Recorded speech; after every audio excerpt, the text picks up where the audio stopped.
Well, this is welcome back. This is actually our second time together. We've had several clips from the first time a couple of weeks ago, and I'm here with my pastor, Mike Douglas, 21 years, and we've been enjoying talking about his life and how God's led him over the years and how God's helped him. And if you have enjoyed these, let us know and leave us a comment or click like, and consider subscribing to our YouTube channel. We talked when we were, the last time, we kind of ended with your teenage years, and now you graduated high school in Evansville. Is it Bossy? Bossy High School. Yeah. And class of 68. Class of 68. And then you went on to University of Evansville, right? Mm-hmm. Does your family, all of your family been college graduates? Was that expected of you? How did that happen? No. I don't believe there were any college graduates in my family. My grandmother was a teacher, but in those days you could go for 2 years, I think, and that would be, you could be certified to teach. That was a long, long time ago. Mm-hmm. But she didn't. No one had earned a degree. In my case, all from the time I was in the 5th grade on, all I ever wanted to do was be a high school band director. That's all I ever wanted to do.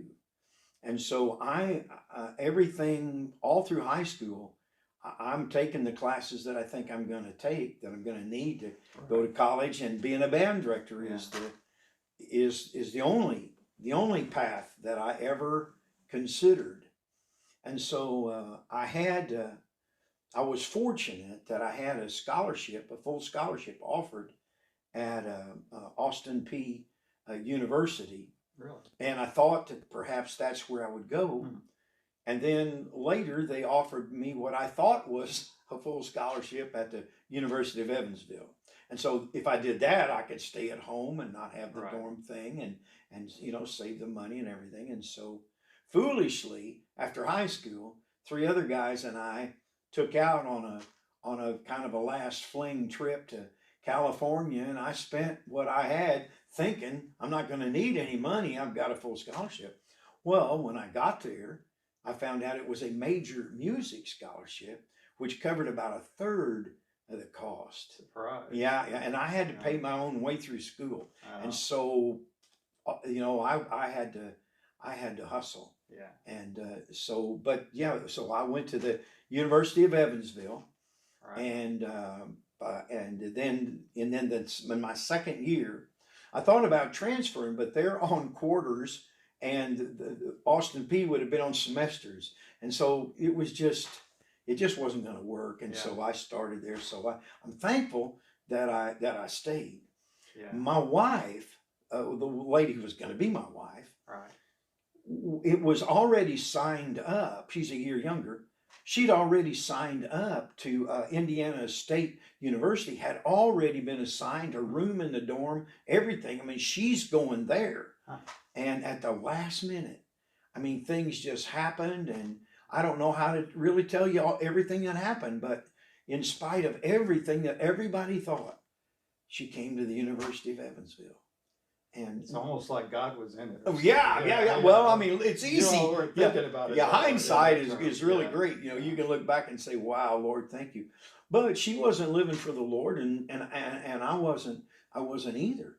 So the first I'd been a drum major in the band in high school, and so they asked me, even as a freshman, they asked me to be the drum major for the marching band at the University of Evansville. And so by the time she came, beginning of my sophomore year, so she was a year behind. Beginning her freshman year, the first thing, if you ask her, the first memory of me that she has is me speaking forcefully to her to encourage her to get in line. That's what she remembers.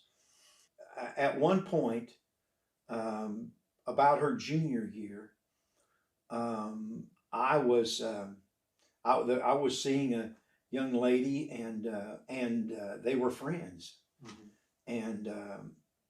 And I knew that wasn't going to be. And so one day I'm taking my girlfriend back to the dorm, And my girlfriend goes back to the room, and I look, and here's Kathy, the one who now is my wife, seated at the piano with another girl, and they're just playing. And I don't know why I did it, but I walked up to them and began talking, and pretty soon the other girl disappears, and it's just she and I. And so I just began to pour out my heart to her, which is just not something that I would have done. And she began pouring her heart out to me, and we were both, kind of looking for what we thought was going to be the right thing. We weren't waiting on the Lord. I can't spiritualize it and say that, Right.